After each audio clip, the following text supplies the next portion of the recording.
Hi good morning. നമുക്കിന്ന് ചേന ഉപയോഗിച്ച് ഒരു കറി ഉണ്ടാക്കിയാലോ? ഇറച്ചിക്കറിയുടെയൊക്കെ ഏകദേശം ടേസ്റ്റ് വരുന്ന രീതിയിലാണ് നമ്മൾ ചേനക്കറി തയ്യാറാക്കുന്നത്. നിങ്ങൾ ചേന ഇതുപോലെ തയ്യാറാക്കിയിട്ടില്ലെങ്കിൽ ഉറപ്പായിട്ടും ട്രൈ ചെയ്തോളൂ കേട്ടോ. നല്ല കോമ്പിനേഷനാണ്. ചോറിൻ്റെ കൂടെ, അപ്പത്തിൻ്റെ കൂടെയും ചപ്പാത്തിയുടെ കൂടെയും കഴിക്കാം. പക്ഷെ ഏറ്റവും നല്ല കോമ്പിനേഷൻ വരുന്നത് ചോറിൻ്റെ കൂടെയാണ്. അപ്പോൾ ചേന നല്ല വേവുന്ന ചേന എടുക്കണം കേട്ടോ. വേവാത്ത ചേനയാണെങ്കിൽ ഒട്ടും ടേസ്റ്റ് ഉണ്ടാവില്ല. വേവുന്ന ചേന എടുത്തിട്ട് ഉടഞ്ഞു പോവാത്ത രീതിയിൽ വേവിച്ചെടുക്കണം. അത് പ്രത്യേകം ശ്രദ്ധിക്കുക. അപ്പോൾ എങ്ങനെയാണ് നമ്മുടെ ചേനക്കറി തയ്യാറാക്കുന്നത് നോക്കാം. നമുക്ക് നമ്മുടെ ഇൻഗ്രീഡിയൻസ് നോക്കാം. ഞാനിപ്പോൾ 1/4 കിലോ ചേന ഇതുപോലെ വലിയ പീസുകളായിട്ട് കട്ട് ചെയ്ത് വെച്ചിട്ടുണ്ട്. അതിലേക്ക് ചെറിയ സവോള ആയതുകൊണ്ട് 2.5 സവോള എടുത്തിട്ടുണ്ട് കേട്ടോ. വലിയ സവോളയാണെന്നുണ്ടെങ്കിൽ ഒരു 1.25 സവോള മതി. അതുപോലെ തന്നെ ഒരു മീഡിയം വലിപ്പമുള്ള ഒരു തക്കാളി എടുക്കാം. ഒരു പച്ചമുളക്, അത് നമ്മുടെ എരിവനുസരിച്ച് ചേർക്കാം. എന്താണെന്ന് വെച്ചാൽ നമ്മളിതിലേക്ക് കുരുമുളക് പൊടിയും മുളക് പൊടിയും ഒക്കെ ചേർക്കുന്നുണ്ട്. പിന്നെ 4-5 അല്ലി വെളുത്തുള്ളി എടുത്തിട്ടുണ്ട്. ഒരു ചെറിയ പീസ് ഇഞ്ചി എടുത്തിട്ടുണ്ട്. പിന്നെ നമ്മൾ ബാക്കിയുള്ള കാര്യങ്ങളൊക്കെ ചേർക്കുമ്പോൾ പറയാം. അപ്പോൾ നിങ്ങൾക്ക് ഈ ഒരു ചേന ചട്ടിയിലും കുക്ക് ചെയ്യാം, കുക്കറിലും കുക്ക് ചെയ്യാം. ഞാനിപ്പോൾ കുക്കറിലാണ് കുക്ക് ചെയ്യുന്നത്. കുക്കറിൽ ഒരു വിസിൽ വരുന്നത് വരെയാണ് കുക്ക് ചെയ്യാൻ പോകുന്നത്. അപ്പോൾ വേഗം കുക്കായി കിട്ടും. അപ്പോൾ നമുക്ക് കഴുകി വൃത്തിയാക്കി വെച്ചിരിക്കുന്ന ചേന കുക്കറിലേക്ക് മാറ്റാം. ഇനി നമ്മൾ ചേനയിലേക്ക് ആദ്യം ചേർക്കുന്നത് കുറച്ച് കറിവേപ്പില, അതുപോലെ തന്നെ ചേനയ്ക്ക് ആവശ്യമായിട്ടുള്ള ഉപ്പ്. ഇപ്പോൾ ചേനയ്ക്ക് ആവശ്യമായിട്ടുള്ള ഉപ്പ് മാത്രം ചേർക്കുക. ഒരു 1/2 ടീസ്പൂൺ ഉപ്പ് ചേർത്ത് കൊടുക്കാം. പിന്നെ ഒരു 1/2 ടീസ്പൂൺ മഞ്ഞൾപ്പൊടി, 1/4 ടീസ്പൂൺ എരിവുള്ള മുളക് പൊടി. കാശ്മീരി ചില്ലി പൗഡർ അല്ല, എരിവുള്ള മുളക് പൊടിയാണ്. പിന്നെ ചേന വേവാൻ ആവശ്യമായ വെള്ളം മാത്രം, ഒരുപാട് വെള്ളം ചേർക്കരുത്. ഞാനൊരു 1/2 കപ്പ് വെള്ളം ചേർക്കുന്നുണ്ട്. ഇതിനി ഒരു വിസിൽ വരുന്നത് വരെയാണ് ഞാൻ കുക്കറിൽ കുക്ക് ചെയ്തെടുക്കുന്നത്. നമ്മുടെ കയ്യിലുള്ള ചേനയുടെ വേവ് അനുസരിച്ച് നമുക്ക് 1-2 വിസിൽ വരുന്നത് വരെ കുക്ക് ചെയ്തെടുക്കാം. ചേന കലങ്ങി പോകരുത്, ഒന്ന് കുക്കാവാനേ പാടുള്ളൂ. പിന്നെ കൂടുതൽ വെള്ളം ഉണ്ടെങ്കിൽ വെള്ളം വറ്റിച്ചെടുക്കാം കേട്ടോ. നമുക്ക് ഈ കറിക്ക് ചേനയിൽ നിന്ന് ഉള്ള വെള്ളം വേണ്ട, അതുകൊണ്ട് വെള്ളം വറ്റിച്ചെടുക്കുക. അപ്പോൾ ഇതൊന്ന് കുക്കായി വരട്ടെ. ഈ സമയത്ത് നമുക്ക് ഈ ഒരു സവോള നീളത്തിൽ സ്ലൈസ് ചെയ്തെടുക്കാം. തക്കാളി ഒന്ന് അരച്ചെടുക്കണം മിക്സിയുടെ ജാറിൽ. ഇഞ്ചിയും വെളുത്തുള്ളിയും ചെറുതായിട്ടൊന്ന് കട്ട് ചെയ്ത് കൊടുക്കണം. ഇത്രയും കാര്യങ്ങൾ ചെയ്തു വയ്ക്കാം. അപ്പോൾ നമ്മുടെ ചേന കുക്കായി കഴിഞ്ഞിട്ടുണ്ട്. ഞാൻ വേറൊരു ചട്ടിയിൽ വെളിച്ചെണ്ണ ഒഴിച്ചിട്ടുണ്ട്. ഒരു 1-1.25 ടേബിൾ സ്പൂൺ വെളിച്ചെണ്ണ ഒഴിച്ചിട്ടുണ്ട്. ഈ വെളിച്ചെണ്ണയിലേക്ക് നമ്മൾ കട്ട് ചെയ്ത് വെച്ചിരിക്കുന്ന സവോളയും പച്ചമുളകും ചേർത്ത് കൊടുക്കാം. ഇനി സവോള ഒന്ന് നന്നായിട്ട് വഴറ്റിയെടുക്കുക. സവോള വഴറ്റുന്നതിലേക്ക് നമുക്ക് കുറച്ച് കറിവേപ്പിലയും കൂടി ചേർത്ത് കൊടുക്കാം. ഇനി സവോളയ്ക്ക് ആവശ്യമായിട്ടുള്ള ഉപ്പും ചേർക്കാം. ഒരു 1/4 ടീസ്പൂൺ ഉപ്പ്. ഇനി നന്നായിട്ട് വഴറ്റി സവോള ഒന്ന് ബ്രൗൺ കളറായി വരുന്നത് വരെ ഇളക്കി ഒന്ന് വഴറ്റിയെടുക്കുക. ഇഞ്ചി വെളുത്തുള്ളി ഇപ്പോൾ ചേർക്കരുത്, കുറച്ച് കഴിഞ്ഞിട്ട് ചേർക്കാം. ഇഞ്ചിയും വെളുത്തുള്ളിയും നന്നായിട്ട് ചോപ്പ് ചെയ്താണ് വെച്ചിരിക്കുന്നത്, അതുകൊണ്ടാണ് ഇപ്പോൾ ചേർക്കരുതെന്ന് പറഞ്ഞത്. ഇഞ്ചിയും വെളുത്തുള്ളിയും കരിഞ്ഞു പോകും. അപ്പോൾ നമ്മൾ സവോള ഒരു 1/4 ഭാഗം കുക്കായി കഴിയുമ്പോൾ ഇഞ്ചിയും വെളുത്തുള്ളിയും ചേർത്ത് കൊടുക്കുക. ഇപ്പോൾ നമ്മുടെ സവോളയുടെ കളർ മാറി വന്നിട്ടുണ്ട്. ഈ സമയത്ത് നമുക്ക് ഇതിലേക്ക് ചോപ്പ് ചെയ്ത് വെച്ചിരിക്കുന്ന ഇഞ്ചിയും വെളുത്തുള്ളിയും ചേർത്ത് കൊടുക്കാം. ഇതിലേക്ക് ഇനി ചേർക്കുന്നത് ഒരു 3 ഗ്രാമ്പു, 2 ഏലക്ക, ഒരു ചെറിയ പീസ് പട്ട. ഇത്രയും ചേർത്ത് ഒന്ന് തരിതരിപ്പായിട്ട് പൊടിച്ചെടുത്തതാണ്. ഇതും കൂടി ചേർത്ത് കൊടുക്കുക. ഇത്രയും ചേർത്തിട്ട് നന്നായിട്ടൊന്ന് കുക്ക് ചെയ്തെടുക്കുക.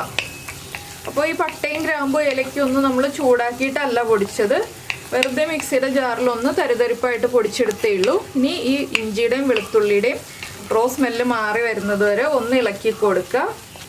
ഒരുപാട് അങ്ങോട്ട് ഇഞ്ചി വെളുത്തുള്ളിയും ഡാർക്ക് കളറായി പോരുത് കേട്ടോ. ഈ ഒരു സ്റ്റേജ് ആകുമ്പോൾ നമ്മൾ ശ്രദ്ധിച്ച് ഇളക്കി കൊടുക്കുക. ഇഞ്ചിയും വെളുത്തുള്ളിയും ചെറുതായിട്ട് കുക്കായി തുടങ്ങുമ്പോൾ തന്നെ നമ്മൾ ബാക്കിയുള്ള പൊടികളൊക്കെ ചേർക്കാൻ റെഡിയാക്കി വയ്ക്കുക. ഇനി വേണ്ടത് മഞ്ഞൾപ്പൊടി, മല്ലിപ്പൊടിയൊക്കെയാണ്. അപ്പോൾ നമ്മുടെ ഇഞ്ചിയും വെളുത്തുള്ളിയൊക്കെ ഒന്ന് കുക്കായി വരുന്നുണ്ട്. ഇനി നമുക്കിതിലേക്ക് ഒരു 1/4 ടീസ്പൂൺ മഞ്ഞൾപ്പൊടി ചേർത്ത് കൊടുക്കുക. നമ്മൾ 1/2 ടീസ്പൂൺ മഞ്ഞൾപ്പൊടി ചേനയിൽ ചേർത്തിട്ടുണ്ട്. 1/4 ടീസ്പൂണാണ് ഞാനിപ്പോൾ മഞ്ഞൾപ്പൊടി ചേർക്കുന്നത്. 1/4 ടീസ്പൂൺ മഞ്ഞൾപ്പൊടിയുടെ ആ ഒരു റോ ടേസ്റ്റ് മാറി വരുന്നത് വരെ ഒന്ന് ഇളക്കി കൊടുക്കുക. മഞ്ഞൾപ്പൊടി ചേർത്ത് 1/2 മിനിറ്റ് ഒന്ന് ഇളക്കിയതിന് ശേഷം വേണം നമ്മൾ അടുത്ത പൊടി ചേർക്കാനായിട്ട്. നമ്മൾ എത്രത്തോളം ചേന എടുക്കുന്നു എന്നുള്ളതനുസരിച്ച് മല്ലിപ്പൊടിയുടെ അളവിൽ വ്യത്യാസം വരുത്താം. മഞ്ഞൾപ്പൊടി അധികം വ്യത്യാസം വരുത്തണ്ട.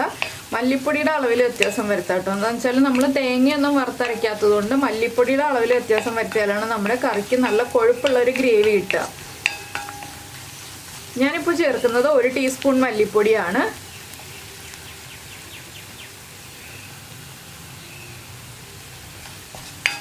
മല്ലിപ്പൊടിയും ചേർത്തിട്ട് വീണ്ടും ഒരു അരമിനിറ്റ് ഒന്ന് ഇളക്കി കൊടുക്കുക. അപ്പോൾ ഈ പൊടികളൊക്കെ കുക്കാവാൻ ആവശ്യമായിട്ടുള്ള എണ്ണ നമ്മൾ ചട്ടിയിൽ ഉണ്ടാവണം കേട്ടോ. അതനുസരിച്ച് നമ്മൾ നേരത്തെ എണ്ണ ചേർത്തിട്ടുണ്ടാവണം, ഇല്ലെങ്കിൽ എണ്ണ ചേർത്ത് കൊടുക്കണം. ഇനി നമ്മൾ അടുത്തതായിട്ട് ചേർക്കുന്നത് കാശ്മീരി ചില്ലി പൗഡറാണ്. 1 ടീസ്പൂൺ കാശ്മീരി ചില്ലി പൗഡർ ചേർക്കാം. കാശ്മീരി ചില്ലി പൗഡർ തന്നെ ചേർക്കാം കേട്ടോ, അപ്പോഴാണ് നമ്മുടെ കറിക്ക് നല്ലൊരു കളർ കിട്ടുക. നമ്മൾ എരിവുള്ള മുളക് പൊടി ആദ്യം ചേർത്തിട്ടുണ്ട്. ഇപ്പോൾ കാശ്മീരി ചില്ലി പൗഡർ ചേർക്കുക. ഇനി നമ്മൾ ചേർക്കുന്നത് പച്ചമുളകിൻ്റെ എരിവുണ്ട്, എരിവുള്ള മുളക് പൊടി ആദ്യം ചേർത്തിട്ടുണ്ട്. ഇനിയിപ്പോൾ നമ്മുടെ ഒരു 1/4 ടീസ്പൂൺ കുരുമുളക് പൊടി,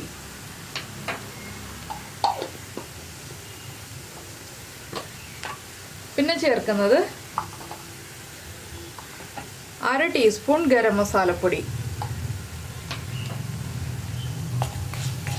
പൊടികളെല്ലാം ചേർത്ത് ഇനി ഒരു അരമിനിറ്റ് കൂടി ഒന്ന് ഇളക്കി കൊടുക്കുക. അപ്പോൾ പൊടികളെല്ലാം നന്നായിട്ട് കുക്കായി വന്നോളും. ഇനി നമുക്കിതിലേക്ക് അരച്ചു വെച്ചിരിക്കുന്ന തക്കാളി പേസ്റ്റ് ചേർക്കാം.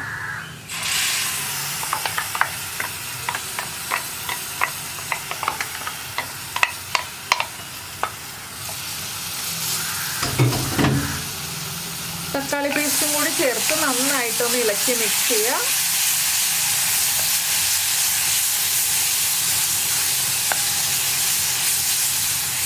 ഇനി ഒന്ന് എണ്ണ തെളിഞ്ഞു വരുന്നത് വരെ ഇളക്കി കൊടുത്തുകൊണ്ടിരിക്കുക. തക്കാളി പേസ്റ്റ് ഒന്ന് കുക്കായി വരണം, 1 മിനിറ്റ് എടുക്കും കുക്കായി വരാനായിട്ട്. അപ്പോൾ ഇതിന് ശേഷം നമ്മൾ ഇനി ഇതിലേക്ക് ചൂടുവെള്ളം ചേർത്ത് കൊടുക്കുക. പച്ചവെള്ളം ചേർക്കരുത്, നമുക്ക് എത്രത്തോളം ഗ്രേവി വേണം എന്നുള്ളതനുസരിച്ച് ചൂടുവെള്ളം ചേർക്കുക. ഞാനിപ്പോൾ ഒരു 1/4 കപ്പാണ് ചൂടുവെള്ളം ചേർക്കാൻ പോകുന്നത്. അപ്പോൾ ഞാനൊരു 1/4 കപ്പ് ചൂടുവെള്ളം ചേർക്കാൻ പോവുകയാണ്. വെള്ളം ചേർത്ത് നന്നായിട്ടൊന്ന് തിളച്ച് വരുമ്പോൾ നമുക്കിനി കുറച്ചുകൂടി കറിവേപ്പില ചേർത്ത് കൊടുക്കാം. ഇനി ഉപ്പൊക്കെ ചെക്ക് ചെയ്യുക. ഉപ്പ് കുറവാണെങ്കിൽ ഉപ്പ് ചേർത്ത് കൊടുക്കുക. അതുപോലെ ചേനയുടെ ഉപ്പും ചെക്ക് ചെയ്യുക കേട്ടോ. ചേനയ്ക്ക് ഉപ്പ് കുറവാണെങ്കിൽ നമ്മൾ ഈ ഗ്രേവിയിൽ ഇപ്പോൾ ഉപ്പ് ചേർത്ത് കൊടുക്കണം.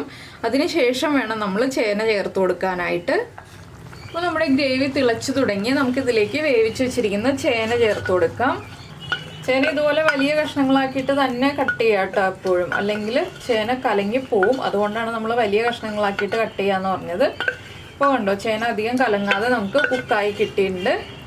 ഇനി ഗ്രേവിയിലേക്ക് ചേർത്ത് ഇളക്കി മിക്സ് ചെയ്തിട്ട് ചെറിയ ഫ്ലെയിമിൽ അടച്ചു വെച്ച് ഒരു 5 മിനിറ്റ് വേവിച്ചെടുക്കുക. എന്താണെന്ന് വെച്ചാൽ ആ മസാലകളെല്ലാം ചേനയിലേക്ക് ഒന്ന് പിടിച്ചു വരണം. അതിനാണ് ചെറിയ ഫ്ലെയിമിൽ 5 മിനിറ്റ് അടച്ചു വെച്ച് തിളപ്പിക്കുക എന്ന് പറഞ്ഞത്. അപ്പോൾ നിങ്ങൾക്ക് കൂടുതൽ ഗ്രേവി വേണം എന്നുണ്ടെങ്കിൽ 1 കപ്പ് വരെ വെള്ളം ചേർക്കാം. അപ്പോൾ ഞാനിത് അടച്ചു വെച്ച് ഒരു 5 മിനിറ്റ് തിളപ്പിച്ചെടുക്കട്ടെ. അപ്പോൾ നമ്മൾ കറി അടച്ചു വെച്ചിട്ട് ഒരു 5 മിനിറ്റ് ആയി. ഇത് കണ്ടോ, കറിയൊക്കെ ഒന്ന് കുറുകി എണ്ണയൊക്കെ തെളിഞ്ഞ് വന്നിട്ടുണ്ട്. ഇനി നമുക്കിതിലേക്ക് ഒരു 1/4 ടീസ്പൂൺ പെരിഞ്ജീരകം പൊടിച്ചതും കൂടി ചേർത്ത് കൊടുക്കാം. പെരിഞ്ജീരകം ചൂടാക്കി പൊടിച്ചതൊന്നല്ല കേട്ടോ, വെറുതെ നമ്മൾ മിക്സിയിലൊന്ന് തരിതരിപ്പായിട്ട് പൊടിച്ചെടുത്തതാണ്. അതിനുശേഷം വീണ്ടും കുറച്ച് കറിവേപ്പിലയും കൂടി മുകളിലൊന്ന് വിതറി കൊടുക്കുക. ഇത്രയേ ഉള്ളൂ നമ്മുടെ കറിയുടെ പരിപാടി. ഫ്ലെയിം ഓഫ് ചെയ്തു. ഇനി നന്നായിട്ടൊന്ന് ഇളക്കി മിക്സ് ചെയ്തതിന് ശേഷം നമുക്ക് നല്ല ചൂട് ചോറിൻ്റെ കൂടെ ഈ കറിയുടെ ചൂടൊന്ന് കുറഞ്ഞു വരുമ്പോൾ കഴിക്കാവുന്നതാണ്. അതുപോലെ തന്നെ ചപ്പാത്തിയുടെയും അപ്പത്തിൻ്റെയും ഒക്കെ കൂടെ കഴിക്കാൻ പറ്റിയൊരു കറിയാണ്. അപ്പോൾ ചേന അധികം ഉടഞ്ഞു പോകരുത് എന്നുള്ളത് ശ്രദ്ധിച്ചിട്ടുണ്ടെങ്കിൽ നല്ല പെർഫെക്റ്റ് ആയിട്ട് നമുക്ക് നല്ലൊരു ചേനക്കറി കഴിക്കാം. അപ്പോൾ നിങ്ങളെല്ലാവരും ഈ ഒരു റെസിപ്പി ഉണ്ടാക്കി നോക്കിയിട്ടില്ലെങ്കിൽ ഉറപ്പായിട്ടും ട്രൈ ചെയ്ത് നോക്കിക്കോളൂ, നന്നായിട്ട് ഇഷ്ടപ്പെടും. അപ്പോൾ നമ്മുടെ ചാനൽ ആദ്യമായിട്ട് കാണുകയാണ്, നമ്മുടെ വീഡിയോ പ്രസൻറ്റ് ചെയ്യുന്ന രീതിയൊക്കെ ഇഷ്ടമായി എന്നുണ്ടെങ്കിൽ നമ്മുടെ ചാനലൊന്ന് സബ്സ്ക്രൈബ് ചെയ്ത് സപ്പോർട്ട് ചെയ്യണേ. സബ്സ്ക്രൈബ് ചെയ്യുന്നതിന് ഈ വീഡിയോയുടെ താഴെയുള്ള റെഡ് സബ്സ്ക്രൈബ് ബട്ടൺ ഒന്ന് ക്ലിക്ക് ചെയ്യുക, അതിൻ്റെ റൈറ്റ് സൈഡിലുള്ള ബെല്ലൈക്കണും ക്ലിക്ക് ചെയ്യുക. അപ്പോൾ ഓൾ എന്ന് പറഞ്ഞിട്ടൊരു ഓപ്ഷൻ കാണാം. ആ ഓളും കൂടി പ്രസ് ചെയ്തിട്ടുണ്ടെങ്കിൽ ഞാൻ എപ്പോഴും വീഡിയോ അപ്ലോഡ് ചെയ്യുമ്പോൾ നിങ്ങൾക്ക് നോട്ടിഫിക്കേഷൻ വരും. അതുപോലെ തന്നെ ഈ റെസിപ്പി ഇഷ്ടമായിട്ടുണ്ടെങ്കിൽ ഒന്ന് ലൈക്ക് ചെയ്യാനും ഇഷ്ടമായോ ഇല്ലയോ എന്നൊന്ന് കമൻറ്റ് ചെയ്യാനും മറന്നു പോകരുത് കേട്ടോ. നമുക്ക് നമ്മുടെ അടുത്ത റെസിപ്പിയുമായിട്ട് അടുത്ത ദിവസം വീണ്ടും കാണാം.